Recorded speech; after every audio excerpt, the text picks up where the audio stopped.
Saludos, colegas. Les habla Fernando Senior, en este momento conectándome con ustedes desde Santiago de Chile. Agradecido de la oportunidad de conversar con ustedes sobre el tema que nos convoca sobre evaluación auténtica.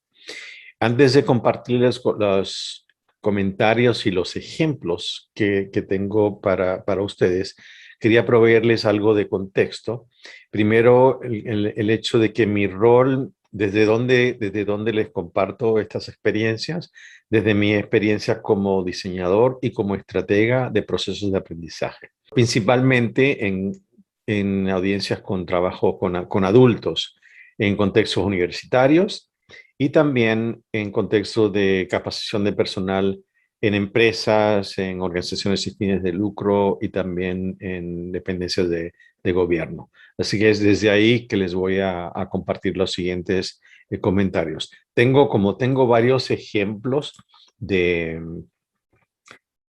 que les quiero compartir sobre evaluación auténtica. Prefiero compartirles unas diapositivas y quiero partir primero con ciertas preguntas respecto a qué cosas priorizamos como educadores, porque eso va a determinar qué rol le asignamos a la evaluación y sobre todo a cuando hablamos de evaluación auténtica. Primero, ¿qué valoramos más nosotros en el proceso de aprendizaje? ¿Las preguntas de nuestros estudiantes o sus respuestas? ¿Qué valoramos más? El proveerles problemas resueltos, es decir, problemas para los cuales nosotros como docentes tenemos la solución correcta, o problemas que están por resolver y que nosotros mismos no tenemos claro cuál es la solución, pero nos podemos lanzar a la aventura junto con ellos de descubrir o buscar opciones de solución para esos problemas.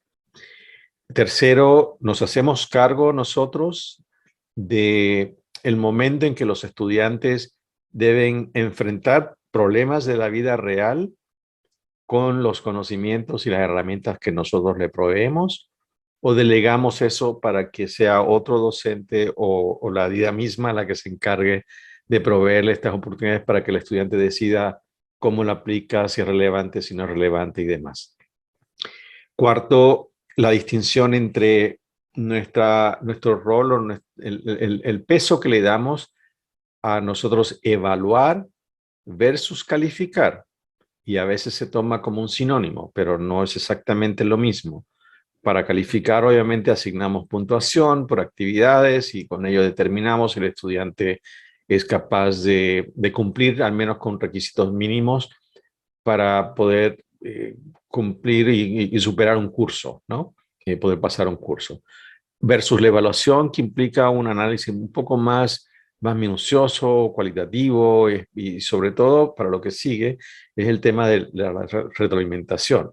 Sí, al nosotros enfrentar a los estudiantes a situaciones donde tienen que aplicar el conocimiento que están recibiendo de nosotros, si proveemos oportunidades para ofrecer retroalimentación adecuada, oportuna y suficiente, de forma tal que a futuro, cuando se encuentren en esa situación, al menos hayan tenido un ensayo, una cierta suerte de práctica de cómo aplicar ese conocimiento que están definiendo. Así que esto establece una especie de contexto porque no es hablar de evaluación auténtica no es solamente una técnica, un formulario, un formato, una plantilla a seguir, implica valores y peso que nosotros le damos al proceso de educación y cuál es el impacto que queremos que tenga este proceso en nuestros estudiantes. Como ejemplo de ello, solamente para ilustrar de forma rápida, nosotros típicamente en el proceso educativo enfatizamos o se le da mucho peso al conocimiento, entendiendo que esta es como la base desde el cual el estudiante va a adquirir nuevas capacidades, competencias, habilidades, actitudes y demás.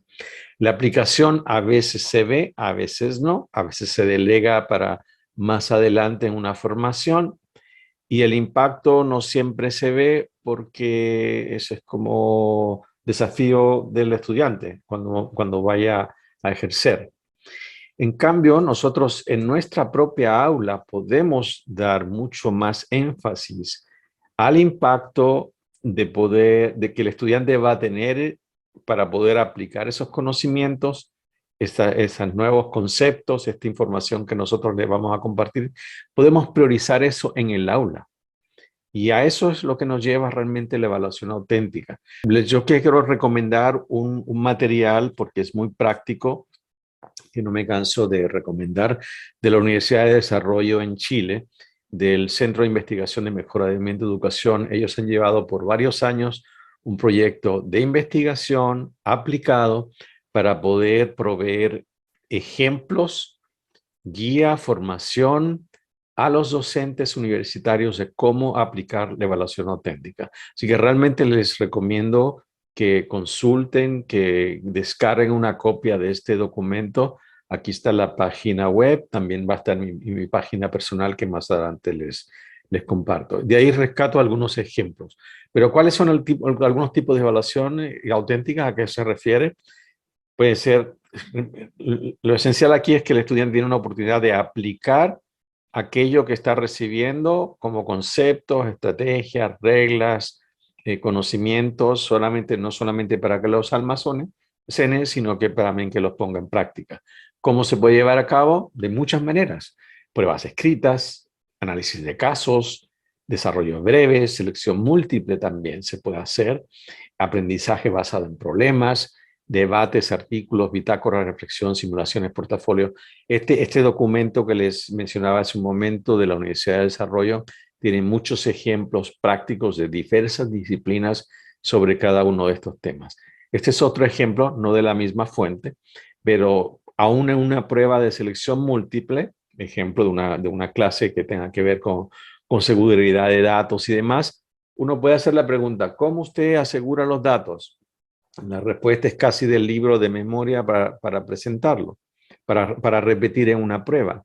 Al opuesto de uno crear un pequeño escenario tan simple como este, que uno dice, ¿cuál es la siguiente? Es la forma más segura de transportar datos confidenciales. Es decir, si a uno pierde, si le roban algo, si uno deja descuidada algún material, ¿cómo uno se asegura antes de uno salir que uno tiene resguardado de una precaución adicional para que esos datos uno recuerda todavía la confidencialidad de esos datos? Tres opciones. Uno lleva los datos a una computadora portátil, que obviamente si uno pierde el computador, ya ahí van los datos. Uno lleva una unidad en la muñeca, cosa que le pueden tomar la muñeca, al opuesto de un disco, un CD, que diga las ardillas cantan disco, que obviamente si alguien lo ve, dice no me interesa, esto es una tontera y lo tira. Y es justamente la manera correcta de uno proteger un dato que es confidencial. En el documento que les converso, les platico sobre el desarrollo, a varios ejemplos como este de cómo transformar la típica pregunta de evaluación escrita a ponerle un caso, un contexto, en este caso con ilustración, versus ejemplos de tipos de análisis de casos que uno les puede proveer al estudiante para que aplique la información que está recibiendo. No solamente que la regrese de forma memorística, sino dar un escenario, ¿qué haría usted en esta situación? Ejemplos de enfermería y también de bioingeniería. O haga un desarrollo breve. Usted está en un hospital, usted trabaja en esta situación, ¿qué haría usted al respecto sobre tal o cual situación? ¿No? Otro ejemplo diferente en formación de adultos, en este caso capacitación bancaria, específicamente de hecho en México, donde como parte de la formación bancaria se le entrenaba a todo el personal que llegaba a trabajar a un banco sobre la ley de títulos de crédito. Pero eso es información, es un libro enorme y preguntas muy puntuales para que repitan o reconozcan información. Eso es muy diferente, el estar regresando información que uno ha leído o ha visto, a enfrentar al estudiante, o en este caso al personal, a situaciones prácticas. Esto fue un curso real que diseñé para un banco en México, donde no me interesa que la persona repita la información que esté en la ley de título de crédito. Eso ya está en la ley y ningún cliente se va a presentar en ventanilla para pedirle que le recite un código de la ley. En cambio, estas situaciones sí pueden ocurrir. como usted recibe un cheque y debe tomar una decisión si paga como cajero o no este cheque. Y en esta situación, por ejemplo, si conoce y está aplicando la ley de títulos de crédito, debe reconocer que, y dice ahí no negociable, que es que un cheque de caja no puede ser endosado por una segunda persona. Y por lo tanto, si lo llega a pagar, es la decisión equivocada y en simulado, la persona va a deber ese dinero al banco porque tomó la decisión equivocada. No, ejemplos de cómo uno proveer contexto, situaciones que son bastante cercanas a lo que va a ser real y a lo que va a enfrentar la persona o el estudiante.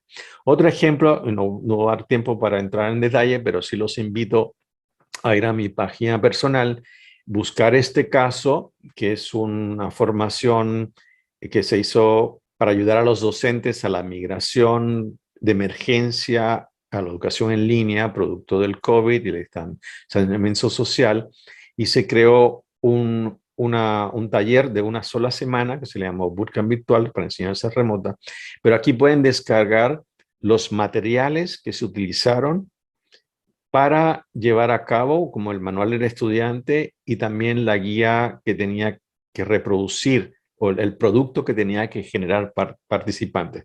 ¿Por qué les menciono esto como ejemplo? Porque en este caso la evaluación fue la brújula y fue el motor que permitió estructurar esta experiencia de aprendizaje de una semana. No fue el contenido, fue el producto final. A partir del producto final, es decir, de una evaluación auténtica, porque debían hacer una planificación de cómo iban a migrar de una enseñanza presencial a una enseñanza remota de emergencia, porque nunca habían enseñado en línea, la mayoría de nuestros docentes en América Latina y en el mundo en realidad. Entonces, elegir un producto que es representativo del tipo de tarea que deseo que desarrolle una persona, en este caso docentes, ese va a ser la piedra angular para el diseño de toda la experiencia. A diferencia de lo que típicamente hacemos, es que estructuramos los contenidos que vamos a presentar y así como la cola del perro, al final ponemos algún tipo de evaluación para ver que el estudiante pueda demostrar que ha captado, que ha aprendido, que ha recordado cierta información. Y aquí uno puede diseñar en función de cuál es el desempeño final y cómo lo demuestra. Así que los invito a leer este artículo, a descargar los materiales, a ver la guía de entrega del participante como un ejemplo muy, muy práctico de la evaluación auténtica.